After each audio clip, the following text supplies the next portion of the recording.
Hello physics students. In this topic we're going to learn the fourth and final foundational idea of electrostatics. Remember we learned about force, opposites attract, like repel. We modified the interaction by learning about electric field, a vector, a disturbance in space that causes force.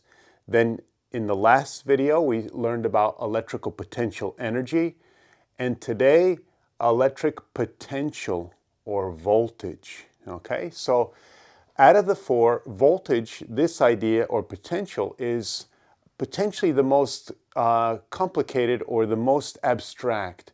And so what we're going to do is try and get a firm root of the concept of what voltage is. The first thing I want to point out is that, well, you already have some idea of what voltage is. It has to do with electricity. You know, you've heard of like high voltage wires, things like that. So the first point I want to make is that voltage has nothing to do with the size of an object. Okay, so here I have a D cell and a AA and a AAA battery. And you might be thinking because this battery is larger, has a higher voltage. And that is incorrect. All three of these have the same voltage, 1.5 volts. Okay? In fact, this little battery that you can put into like maybe a little thermometer or something is also 1.5 volts. And you've seen 9-volt batteries, and just so you have an idea, car batteries are 12 volts. This is not a car battery, but I found a box that's the approximate size of a typical car battery. So this giant thing is only 12 volts. You would think if it were proportional to size, that would be like 100 volts or something. And one final voltage that I'll throw out there is that the voltage when you plug something in is 120 volts. Okay? So what is voltage then? It turns out that voltage is on the submicroscopic level. It's on the atomic level. If I could take, well, you know that, batteries work through chemical reactions. What happens is there's one set of, reactants, molecules that want to take an electron and another that want to give an electron. So what you do is rather than put those in contact with each other, you force those electrons to go through a wire to get to the atoms that want, or the molecules that want electrons.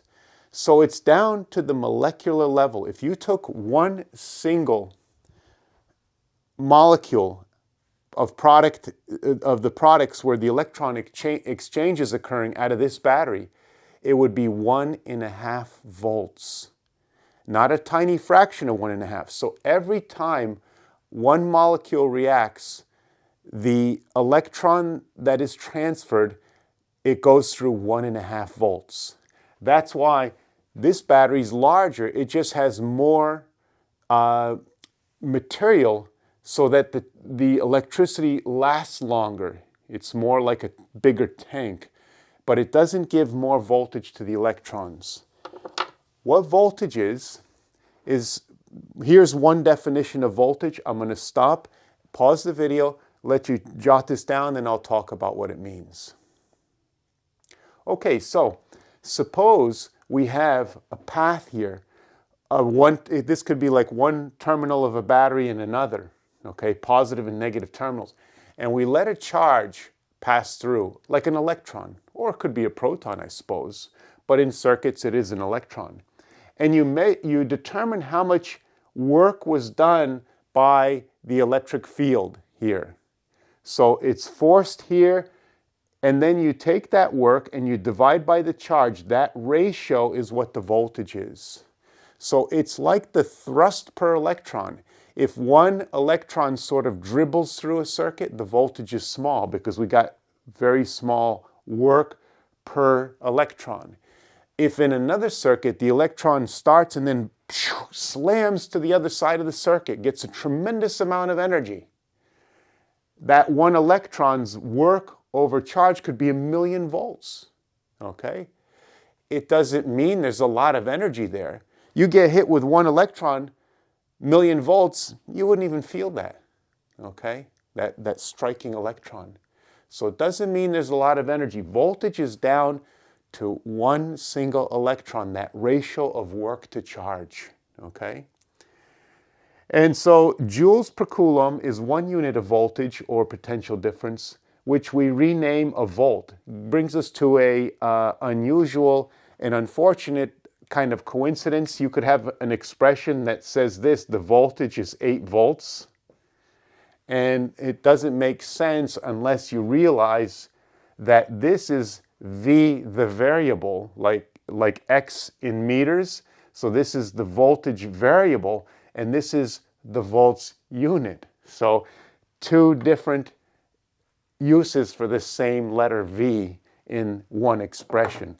So you'll get used to that. It's just a little awkward, but all right. So if you rearrange this equation to solve for work or energy, you would take the voltage and multiply by the charge, and that's the energy delivered. So that now tells you a little bit more why this battery has more energy. It has the same voltage, but it can make more charge go through it than the double or triple A. So the joules, the energy, is a combination of both, not just the voltage, the thrust per charge, but how many charges you can maintain for a certain amount of time, and that's the total energy. So a coulomb times a volt is a joule, but sometimes in physics, that's a very inconvenient unit. Let's suppose you're trying to find the energy of one electron as it's going around in some kind of charge configuration. The unit of joule is a big unit for that one electron. It's like the equivalent of saying, well, how long is my finger? And I measure it in miles. That's kind of silly. You wouldn't use such a giant unit for measuring the length of my finger, right? So you would use like centimeters or something. So what we do, this will come up more later in the year, is that instead of putting in coulombs for charge, you put in E, which is the charge of an electron, 1.6 times 10 to the minus 19th coulombs. And then you say one of those E's times 1 volt is 1 EV, 1 electron volt. So that 1 electron volt is the amount of energy that one single electron would gain in going through a 1 volt battery. So that's obviously a tiny unit of energy because the electron's tiny. So sometimes you might see energy equals 10 electron volts.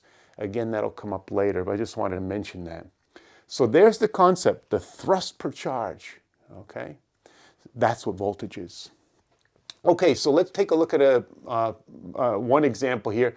A free electron initially at rest passes through 12 volts. Determine the speed. So what we would say is that, first of all, from the work energy theorem, from mechanics, delta K equals work net. Now, delta K is K final minus K initial, and the electron was initially at rest, so this is K final minus the initial kinetic energy of 0. In other words, it's just K final minus 0, right? I'm not even going to write that.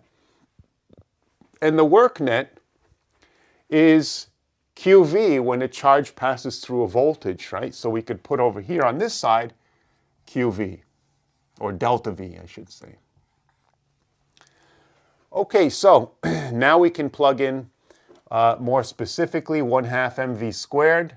That's what kinetic energy is, and that's going to equal Q delta V. From here, we just have to plug in numbers. Okay, so 1/2, the mass of an electron, you could look that up, reference table, or internet, I suppose. 9.11 times 10 to the minus 31 kilograms. V squared, well, V is unknown, so we'll leave that like that. And then the charge on an electron, you could look that up, 1.6 times 10 to the minus 19th coulombs, and 12 volts. Okay. Actually, you know what? I was going to solve with symbols first, but I'll put it in parentheses here. that if you solve this for with symbols, you would get voltage equals the square root of 2Q delta V over M. And then if you solve for V carefully, I think it's 2.1 times 10 to the 6th meters per second. Very fast, right? So that's over 2 million meters per second for one electron going through a simple 12-volt battery, right? So it really gets zipping along pretty fast. All right, so I'll pause and give you a chance to jot this down. Okay, so that's it. Just work energy theorem, kinetic energy equals the work, which is Q delta V from this expression, and then solve for V. All right. So this is one idea of what voltage is. Now we're going to learn a second idea, a little bit more abstract, because as you know, if there's going to be work done along this path, there has to be force. And therefore, we know from a couple videos ago, there has to be electric field to create a force on a charge. So voltage must have something to do with electric field, okay? And that's what we're going to see now, is how does voltage actually relate to an electric field?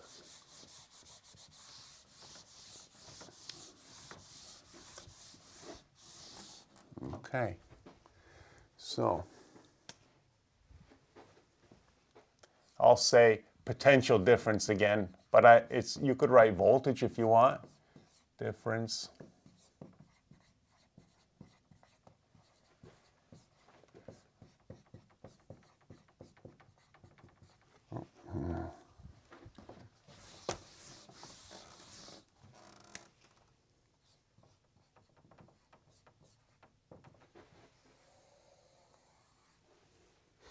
All right, so let's suppose I've got a region of electric field that looks like this.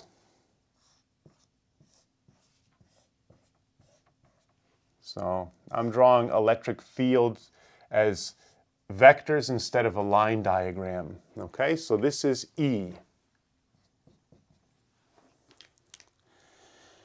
So now I take a wire, okay, wire, and I have some options of how to lay this wire in electric field. First, suppose I put the wire like this, okay? Remember, voltage is electrons being thrown through a path and getting a certain amount of energy. But if I put the wire like this, any charge, an electron, for example, is going to be pushed this way, perpendicular to the wire. And so it will not gain any energy.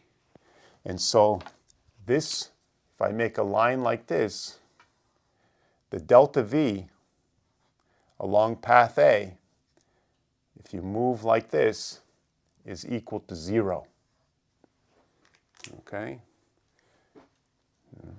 What I have to do to get this charges to fly through the wire is arrange the wire like this with the electric field. So I'll do that for this. Let's see. Oh, fell down. Okay. So if I arrange a wire like this, and let's call this wire B, there's a certain delta V here. Okay, moving along this path. And then what I'm going to do is put another wire like this. Okay, and so let's do that.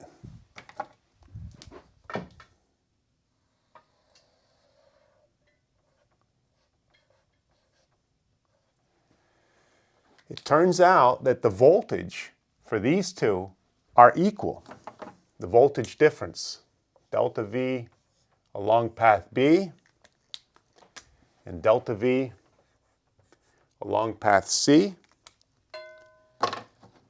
they're both equal. And it's kind of like gravitational potential energy.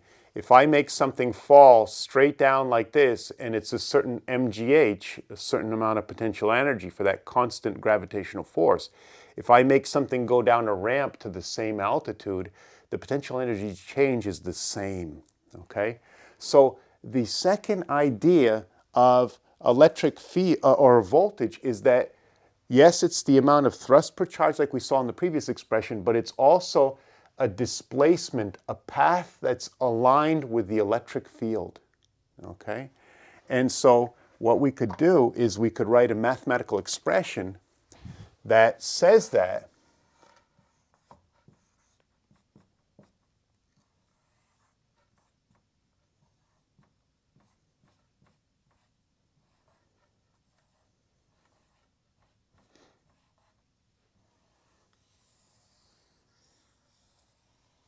okay? And so this dot product means the electric field has to have a component that's parallel to the path of integration, and it's the basically from one place to another of E dx, so it's the amount of electric field that you accumulate over a path, okay? Now, another expression is that if the electric field is a constant, like in this case, you don't have to integrate because you could take the E out of the integral. So another expression for constant delta V would be E d and then cosine theta. Well, in a lot of physics problems, it's just E times d, but I'll block that out. Oh, I guess we could put a minus sign here, but just remember that when the path is aligned and you move with the electric field, you're going down in voltage, just like with gravity. When I let something fall with the force of gravity, the potential energy change is negative. When I go against the force of gravity, the potential energy change is positive. Same with voltage.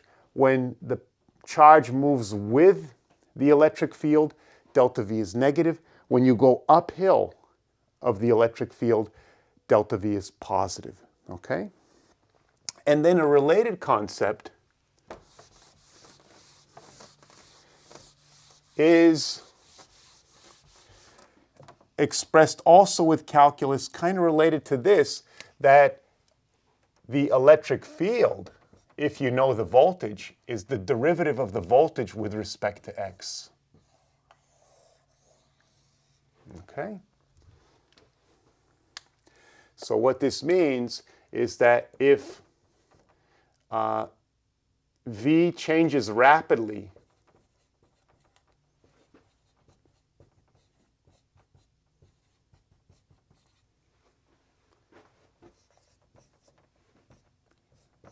the electric field there is large.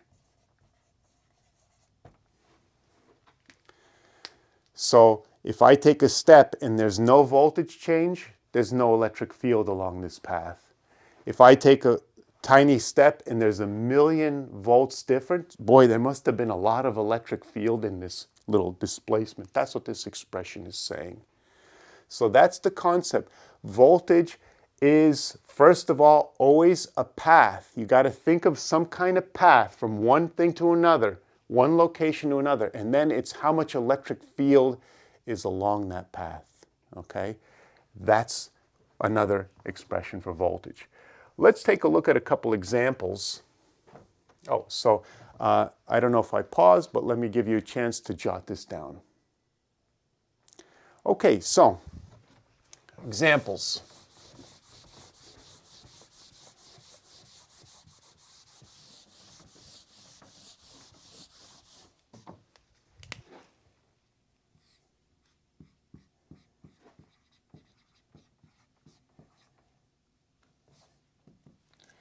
So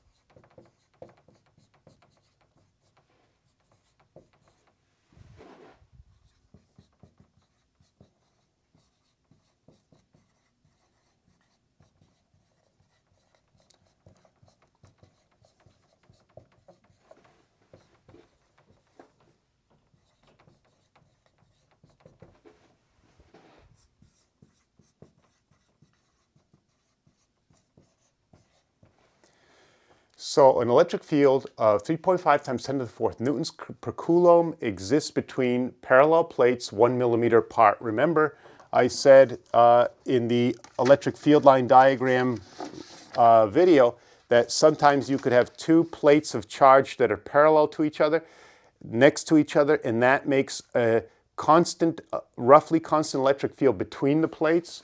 So that's what's implied here. This electric field is constant over the entire path. So you've got a positive plate here, a negative plate here, and we've got a constant electric field. And so we don't need to integrate. We could just say delta V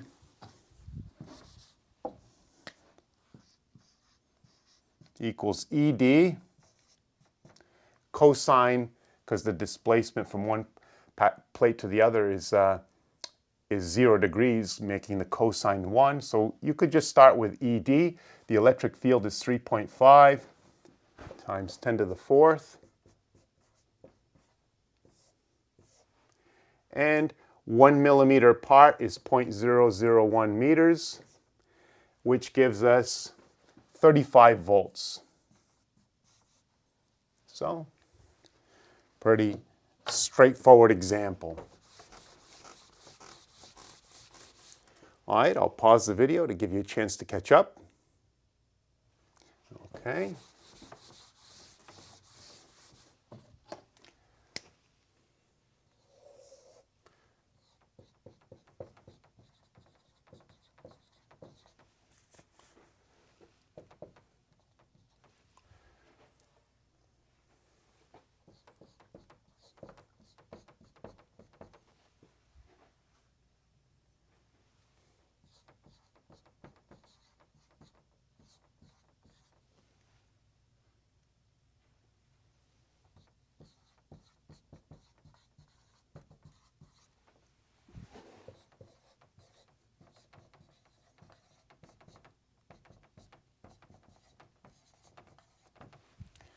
Okay, so now I gave you an electric field that's not constant. We cannot use this expression. What we have to use is this expression as an integral. We have to add up E dx plus E dx plus E dx.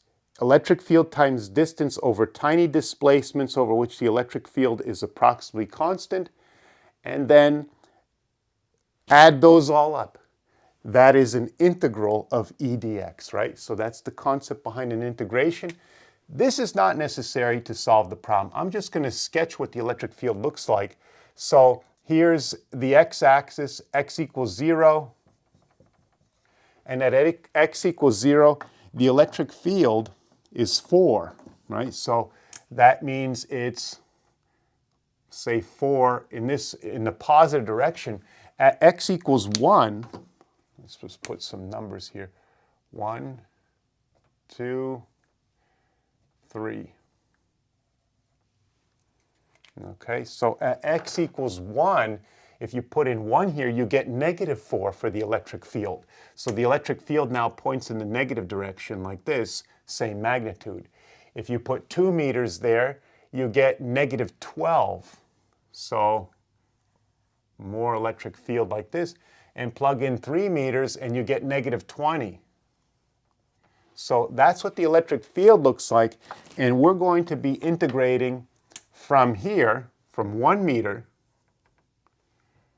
to here. So there's our path, the way we stretch the wire, right? We stretch the wire and we're going uphill of the electric field. We're climbing the electric field. We should expect that the voltage will not be 0, first of all, because we're not going perpendicular to the electric field. And second of all, we should expect a positive answer here. So always helpful to think about the concepts as you're going along here. So we start with our expression, our definition of what voltage is. And I took care of the dot product by just saying I'm taking the x component and integrating over the x, which is basically what the dot product does when we're integrating with respect to x. We're taking the x component. Okay, so now we're integrating from 1 to 3 meters of this expression.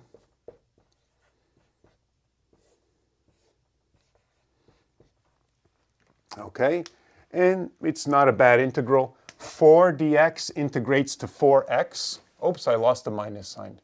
Okay, so minus 4x minus the 8x dx integrates to x squared divided by 2 times 8. So 8 over 2 x squared.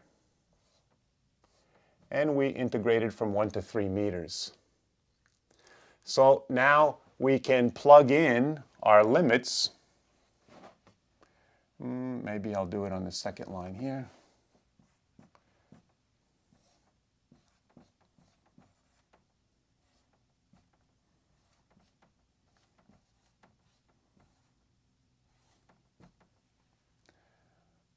Okay.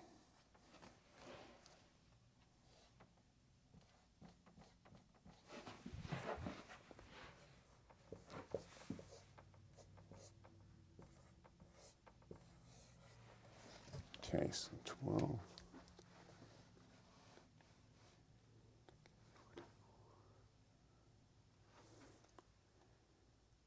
Okay, so I believe you get positive 24 volts, but you could check it if you want.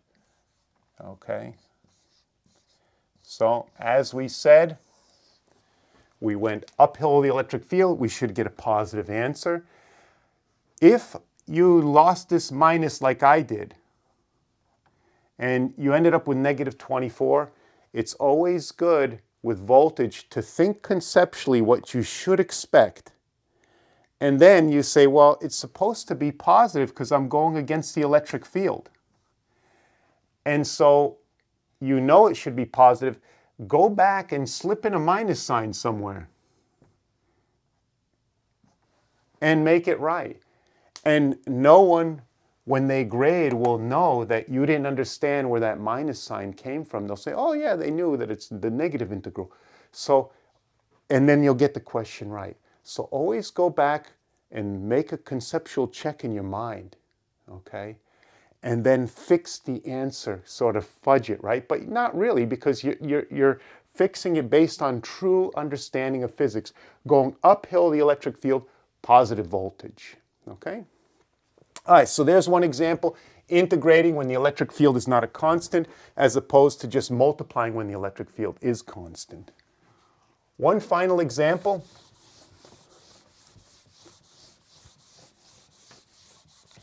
But I'll pause the video to let you catch up. Okay.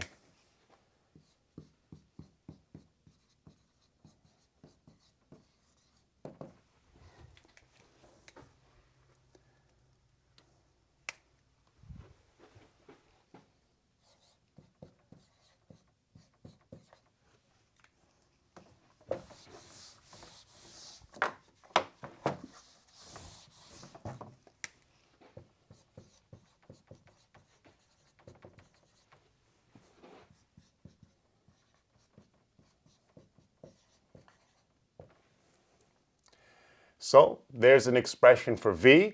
We now want to know the electric field. We did examples where we had electric field, we wanted voltage. Now we have voltage and we want the electric field. So the expression there is, oops.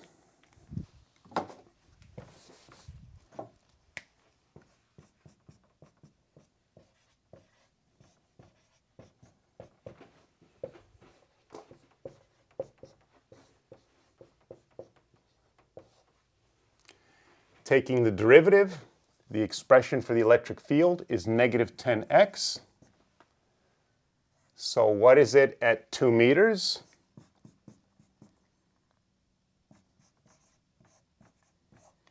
Which is negative 20 newtons per coulomb.